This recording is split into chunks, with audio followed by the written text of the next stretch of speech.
Are you looking for an internet talk radio station for your podcast? Look no further. At the helm of Passionate World Talk Radio are two women that want to provide a spot for you and your podcast to be heard. There are many other places for your podcast, but PWTR has the audience.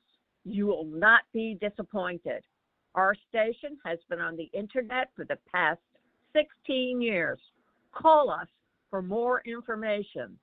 484-364-1032 or text Jeannie White, station manager at THECONNECTSHOW@gmail.com for a podcast show detail. Welcome to Passionate World Talk Radio. Educate, enlighten, entertain. Hello and welcome. My name is Sheila Wilson. I am a registered nurse, and I am a host on Passionate World Talk Radio. The CEO of Passionate World Talk Radio is Lillian Caldwell, and Jeannie White is the station manager.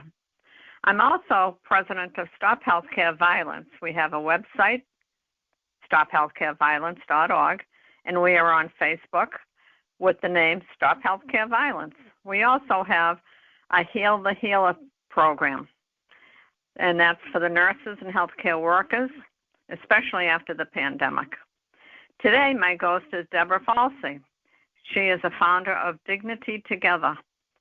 Debra believes all employees deserve dignity and respect for well-being.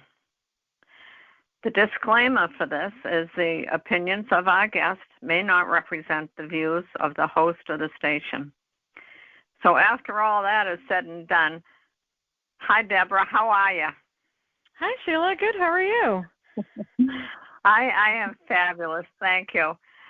Great. You've been on the show before, and I know there's a lot happening, and I'd like you to say a couple of words on that, but what I'd really like you to talk about is there's times that people don't even know they're being disrespected or being bullied. Can you give us some ideas as to how you can be more noticeable of changes in like your boss, or to be, I guess, more aware of what's happening in the workplace? Yeah, so I can actually start with that piece of it and then kind of get to some of the projects that we're working on. But the kind of idea is that this is really about power and control, and it's really about a violation of our psychological safety at work. So, two of the big factors that a professor at Stanford named Jeffrey Pfeffer says that we need for work are social support and job control. So when we feel like those are at risk, and there's kind of an endless way, or an endless list of tactics that bullies can use to either obtain or maintain their power and control. We kind of bucket them into, for the purposes of a new piece of legislation that we're writing, 5 different areas. But I first want to kind of get into a recipe that we've defined about how this really works. And it's really about,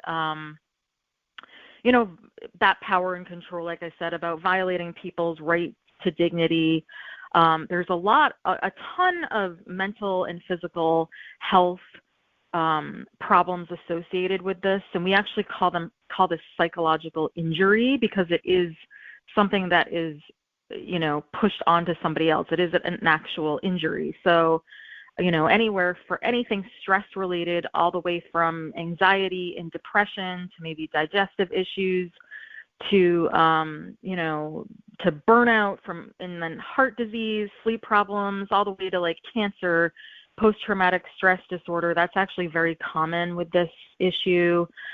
Suicidal thoughts, suicide. So I think the first clue is that some of those symptoms are happening, or that you might feel like, is there some kind of discrimination going on? You might not be able to prove it, but you feel like there might be some sexist or racist undertones, or even having to do with ageism or ableism, which, around disability. So there's a lot of implicit bias that is part of this, or can be part of it, that anti-discrimination law doesn't catch. But basically, I'm going to outline kind of the recipe for how this typically works, because there isn't a kind of one size fits all like pattern to this, but there is we have seen very strong typical patterns. So the first step here is that there's generally like somebody in power, or it doesn't have to be somebody in power, but it is most often somebody in power, whether that's a direct boss or a higher up, and their insecurity and their sometimes incompetence, or even just being threatened by somebody who is competent, can trigger these feelings in them that cause them to perceive that high performer as a threat.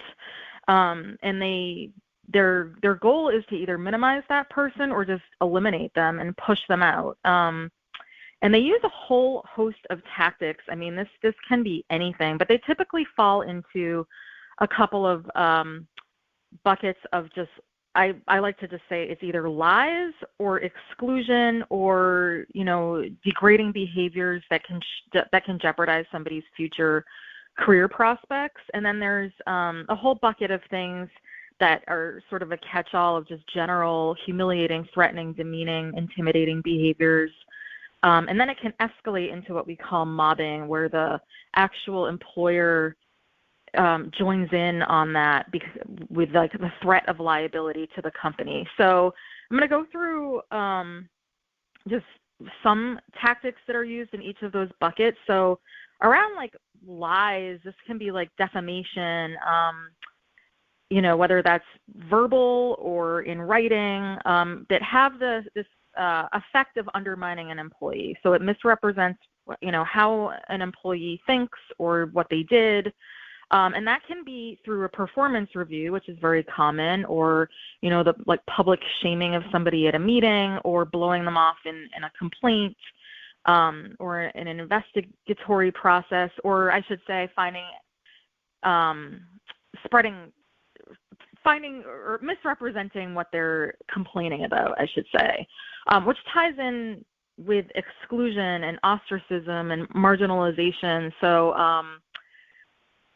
removing that social support. So these two things kind of go right back to what I said at the beginning of, we need social support and we need job control. So this, the falsehoods remove some of that job control, and then the exclusion, takes away our social support. So this could be, physically isolating somebody. It could be humiliating somebody in a group. It could be excluding them from meetings, or even trivial things. It could be excluding them from social gatherings that are work related, having favoritism, separate sets of rules for people, or just, discounting someone's work, making them feel like, or because we can't make people feel a certain way, but hoping to make somebody feel like their work isn't valued. It could be jokes or comments about somebody. Oh, go ahead. So you've got somebody that is not inviting you to the picnic that everybody else is going to, and they're excluding you on a lot of other things. And so what you're saying is that this type of action towards the employee gives him more credibility, or it makes him feel more powerful because he's telling somebody that they can't go someplace? Yeah, I mean, it helps. Yeah, I mean, so controlling the narrative, which is what they want to do, or taking back that narrative is what gives them that power and control. They want to call the shots. This is about their worldview and how they perceive, instead of a collaborative, effort that we see in a lot of, social service areas, or we want to, I should say, with teaching and nursing, some of these industries with the highest incidences of workplace bullying. We see this because we have this group of people who have this worldview of like, let's make this organization great. And then we have people with this opposing worldview of wanting power and control, and their personal agenda, essentially trumps the organizational agenda, or these people who want to support the organizational agenda. So it's really about, on the core, the worldview of the bully. And this is something that's deeply rooted around shame, how they've processed shame in childhood, or how they respond to it. And they really see the world through this competitive lens. And so it really is about minimizing or eliminating anyone who they perceive as a threat to them. And I want to emphasize, too, that a lot of this isn't just like a one-off incident, although it could be. There could be some extreme, egregious situation that, makes somebody feel less than, or humiliated, or, degraded, intimidated, any of those things. But it's often subtle. It's often, it can be covert. It can be, just situations where people don't realize what's being said about them behind closed doors, and then they start to suspect things. By the time that this exclusion or ostracism has happened, they might not realize it until it's pretty well on its way, and this bully has controlled the narrative, made up lies, and cast their target in a negative light, and everybody believes it, whether they're kind of just blindly following that narrative, or if their incentive to follow that narrative is that they don't want to lose their jobs and become the next target. There's all sorts of reasons for that, but the other sort of buckets that this falls into are potential acts that could jeopardize somebody's career prospects. So this could be removing a project from somebody, major responsibilities to their job. It could be overworking them. It could be reducing their role to really meaningless tasks, changing deadlines, withholding resources, things like that actually jeopardize somebody's future career prospects. And then there's all sorts of things that could just fall under general humiliating, threatening, demeaning, intimidating tactics, getting into their personal belongings, looking into private facts about them or their families, not responding to complaints for a while, or just general ongoing abusive language, micromanaging, excessive criticism, things like that. And then this can escalate. So, when we're learning about anti-discrimination law and companies, policies or programs against that in their policies around reporting, we're taught to believe that they actually have a process in place that will fix these situations. And so when we learn that most company, or a lot of companies, are actually operating through the lens of their legal department and just trying to get rid of liability, we see that this can escalate into mobbing. So mobbing technically is like group bullying, and it can start to happen within a department, within those scenarios like I just described, of having this kind of covert gossip and controlling the narrative. But it can escalate into an HR department or higher ups just not responding to complaints. And this is like hugely common, where somebody will go to their HR department, make a complaint, and there will be no investigation, or the investigation will look like interviewing the victim, the target, in interviewing the perpetrator, and that's it. And then they side with the perpetrator, claiming they don't have enough evidence, or they just don't make a verdict at all. They don't even do an investigation, or they don't do a timely investigation. or just they don't remove the person from the stressor. They leave that person in this psychologically unsafe work environment, or they misrepresent what happens in order to push the person out. And then, this being part of the recipe of people believing that their HR department is going to do something, and then they don't. Is there anything trauma? Is there anything that you can do with the HR department? If you're being bullied and you go there and they don't do anything, is there another avenue that somebody can take, or is that it? I mean, this is he or she gets away with all of this bullying, causing so much stress to this one person, and nobody does anything? It's typically, unfortunately, it most often is that way. I mean, unless somebody can prove that there's some sort of discriminatory intent, which, is in theory protected by anti-discrimination law. And even that, even within that, there's this huge asymmetry of power. The employer has more resources, they have more money, they have more lawyers, they have more long-standing relationships with the courts generally. So it becomes like this David versus Goliath situation. So the short answer is there really isn't. I mean, the typical solution for people who go through this is to actually leave the work environment, because it's the employer that's ultimately the problem.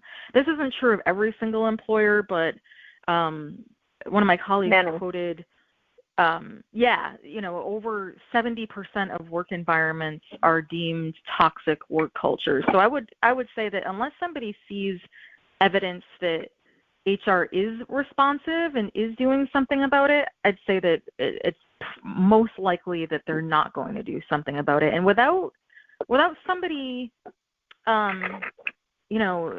actually caring about the work culture and caring about employee well-being, there's really nothing that can be done, because the government isn't holding our companies accountable. So, unfortunately, the only real way to address this is to actually leave.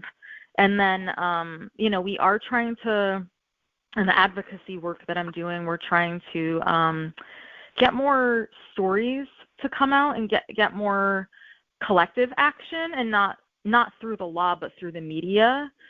So reporters typically won't, report on something that's a he said, she said situation, because unless there's a lot of evidence, and even that can be difficult. So we're trying to get this more, collective, at least a few people from a company or a department to be willing to talk to a reporter and use the media really as our justice system, because our legal system really is only that. It's not, in the absence of a law to get at this, and given that the courts typically side with employers, there really isn't, with the absence of a law, our culture is basically saying that this is not, the fact that people are getting very damaged over this. It's led to suicides and suicide ideation and homicides.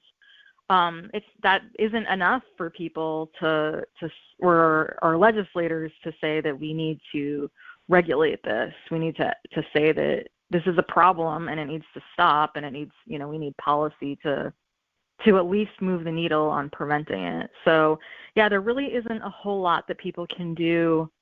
We kind of compare it, I've heard comparisons lately to child abuse, in the same way that, if there are these kind of bubbles, whether it's a family or a workplace, where if there's incompetence or abuse or negligence at the top, unless some third party can come in and do something about it, there's really nothing that can be done, because either the people at the top call the shots, and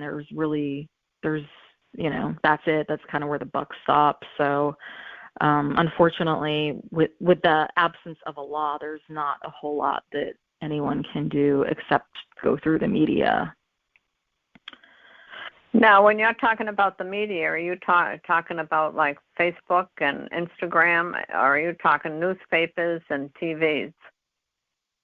I was thinking more of getting in touch with a reporter and a group of people sharing their story. With every there are definitely more and more people coming out publicly about this and shining light on something as a way to begin to like look at it and start to fix it. There's risk in anything, and even when people go to reporters, they don't have to disclose their names. But social media could be an outlet for people too if they're comfortable, associating their name with the issue. People, like I said, people are coming out more and more talking against it. I was thinking more specifically in terms of reporters, newspapers, television. But, social media is giving people much more of a voice, so that could be an option for people if they feel comfortable going that route. And do you think, in my experience, I would think, I know that I didn't even realize in some cases what was going on. I was oblivious to, if I wasn't invited to something, I never gave it a second thought. It had to be. What do you think about, like in my situation? I mean, you get so busy with your life. You're raising kids, you're going to school, you're working, you're doing all this, and okay, you have a job, and you're doing the job correctly. But okay, so now, what do you think makes a boss not want to continue working with this particular person, or does he just need that satisfaction of bullying somebody to make him feel so good and just let it go? Am I making myself clear? I think so. There can be all sorts of different scenarios. So a lot of times it is just somebody throwing their weight around. Other times it's a boss feeling threatened by somebody specific, and generally that's a high performer, high competence, high ethics. Not always. Sometimes it's just somebody who they don't feel comfortable actually disciplining or firing ultimately, or coaching or counseling. Because a lot of managers aren't trained to manage people, so that's one of the problems. Another element of this is that some of these behaviors are subjective. So you just talked about a scenario where you may have been excluded from a social event, and that it really is looking at kind of the totality of the circumstances. So in some cases, where somebody's getting a project removed from them, they might actually want that, or they might have too much work on their plate. It might not be a project that they really care about. They may have had a discussion with their boss about it and said, look, I need this project off my plate. So that's not the greatest example, but it really just depends on the scenario, and a lot of this is has this been discussed or not? Where is this coming from? It could be also a case of somebody getting triggered by something that has happened in the past, but we're trying to take the subjectivity out of it is difficult. But if we just look at the behaviors in and of themselves of there being lies and exclusion, or that can be kind of the baseline of this. But it may be kind of a low grade bullying where people can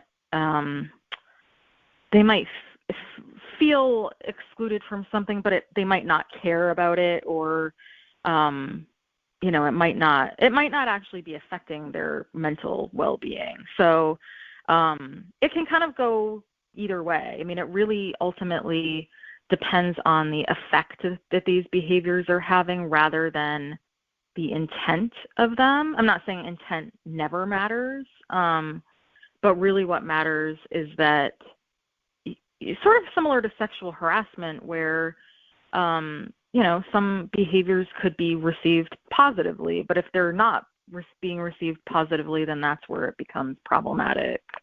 Right. So yeah, it's and then some of these, but a lot of these issues with work, general workplace bullying and mobbing are pretty clear cut, where the person's being lied about in a way to, ostracize them in order to, mislead them to think that they're the problem, and then ultimately they succumb to the stress of it.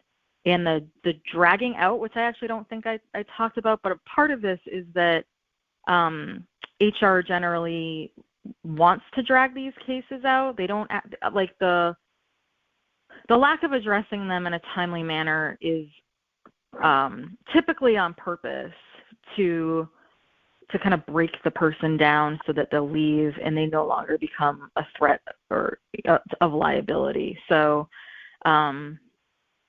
there is a formula to how some of these situations typically go down, but it is, a case-by-case basis of like the effect of the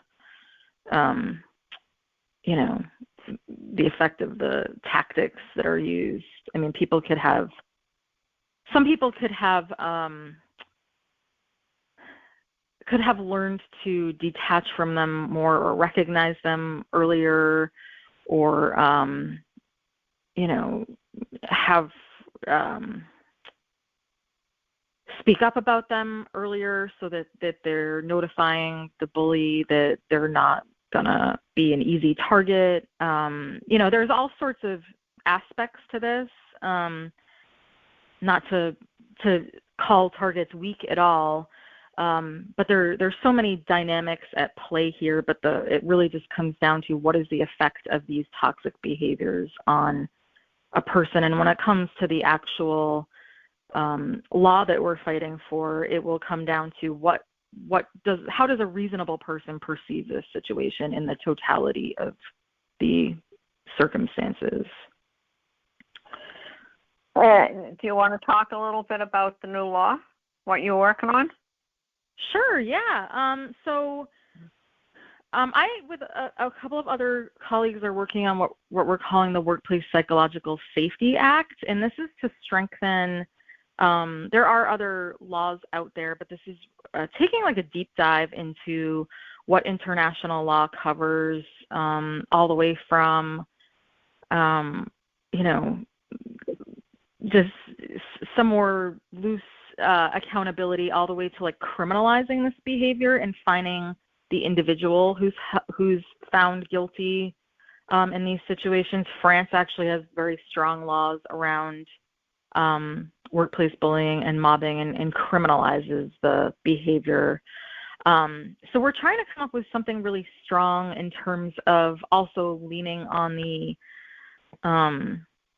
the organizational aspect of it and the organizational problem with it. So a lot of times when people report things, especially around discrimination, it's the same situation of employers typically vilifying that person as a way to not have to deal with the liability.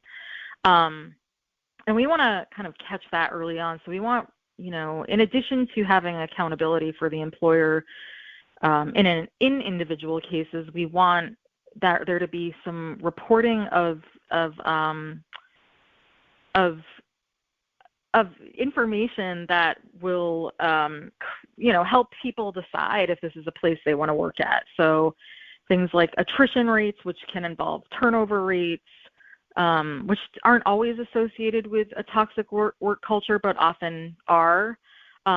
Things like wage salaries or wages or salaries around gender or race, information that they can get to our government, and the government can publish this information so that people can have a general idea of what's happening. And then also kind of modeling it like OSHA, and we're like, going to run this by experts in this field too, and employment lawyers. But, if there are a certain number of complaints being made, and not internal complaints that go to internal hotlines where, you know, people are just identifying themselves to higher ups as like what they perceive as troublemakers when they're really trying to improve the organization. This would go to an outside organization, whether that be, or an outside agency, whether that be OSHA or the Department of Labor, and that would trigger, hopefully, if this passes, trigger something, some sort of outside investigation where they'd come in and understand, just like they do with physical safety, they would do something similar with psychological safety and do some sort of investigation into what's going on. That sounds fabulous. Yeah, and hopefully that would be funded by employers themselves. So one of the main concerns is like, what is this going to cost to the government? And you know, one of the big problems with employee well-being is that when employers push out their employees, then a lot of costs get pushed onto taxpayers or hospitals in the form of, you know, people lose their health insurance and they go seek, instead of preventative care, they use the emergency units as their doctors basically, and then they can't afford to pay those bills, and so someone's paying them. You know, and then there's unemployment insurance, which is footed in part by taxpayers. So all of these, when employers aren't addressing employee well-being internally, they just push out the costs of not doing that onto the public, and they don't face those costs themselves. So, you know, whether it's negligence or willful misconduct, they should be addressing it, but instead they push that out externally. And so we're trying to bring those costs back into the internal piece of it and say it's part of the cost of running a business is to care for your employees' well-being. And so coming up with some sort of funding structure where they themselves are paying for that accountability. So those are kind of the big parts of it. And then, you know, employers being held accountable for making an employee whole after they've been mistreated at work. So that's kind of the crux of it. And then that's through this umbrella of an organization that we're developing called End Workplace Abuse, where if you go now to endworkplaceabuse.com, you can see all of in addition to direct workplace bullying and mobbing, there's all sorts of different workers' rights that are being fought for in states across the country, whether that be getting rid of the sub-minimum wage for tipped workers, so restaurant workers, Instacart workers, Uber and Lyft drivers, or, for hourly workers, giving them fair scheduling practices, getting rid of non-disclosure agreements, which silence workers and embolden serial abusers, all sorts of different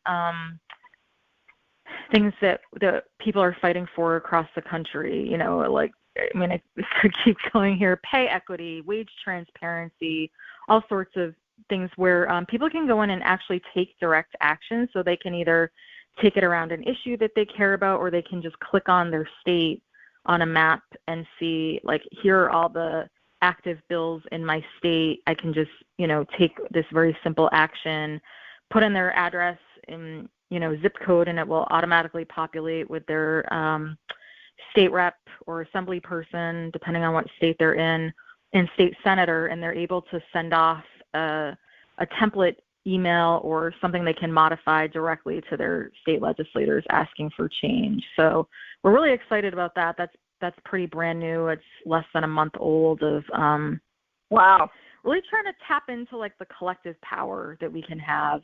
And a lot of what we'll be doing is outreaching to like-minded organizations. And, a lot of these tactics that are being used are also abusive tactics. So getting right down to those and making the concept of at-will employment kind of a second-tier priority, where instead of being at the will of our employers, where they can fire us for any reason or no reason at all except the discriminatory reason, we can have employment contracts, and we can actually have like a baseline of rights. And right now, the only state in the country that has banned at-will employment is Montana. So we want to, introduce that bill in more states. There's a handful of states that are, have active bills around that, but we want to try to get that introduced in as many states as possible, in addition to the bill around workplace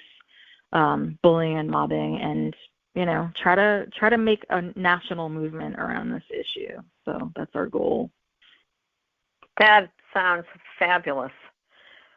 You folks are doing such great work. Now, our time is coming to an end, and is there any last-minute things that you want to advise all the listeners to? I would just we'll have all your information. I'm sorry, we'll have all your information on the website, and it will go out on the audio. So, I would just for the legislation piece, I would say, visit endworkplaceabuse.com and see how you can take action, because it's going to take all of us realizing our personal power to collectively make change. But I would also say that if somebody is experiencing feeling devalued, and at least acknowledging that they're feeling this way, without even diving into all those different tactics I mentioned earlier, or the typical process that happens, to understand that this is part of a rigged system that is benefiting the people who write the rules and leaving the rest of us to be either complicit with it or speak up about it. And speaking up about it is a challenge with retaliation, and feeling like we're one person that can't make change, even though we can. But to just try to understand that as a way to detach from it, I think is really key in the initial stages of, a lot of people internalizing what's happening. So I would really, I think the more people Google these terms of workplace abuse or workplace bullying, workplace mobbing, it can help them understand that this is a thing, and that they can detach from what's happening and not let it define themselves, by learning more about it and educating other people about it. So, yeah. Well, thank you, Debra. And just one last thing I'm going to ask of you. Can you give them your website? It will be on the audio, but in case somebody is listening to you when the audio goes out and they just want to get in touch with you. Sure. So endworkplaceabuse.com is that legislative piece of it, and then from there you can go to workplacepsychologicalsafetyact.org, which talks specifically about the legislation for workplace bullying and mobbing. But my personal URL is dignitytogether.org, where we bring people together, group coaching, group courses, individual coaching around this issue, so people don't feel so isolated and they can start to get their voice back. So, yeah. This is absolutely wonderful, Debra. You'll come on again and let us know what's going on with the law. Okay, absolutely. I'm going to say goodbye, and we will talk later. Are you looking for an internet talk radio station for your podcast? Look no further.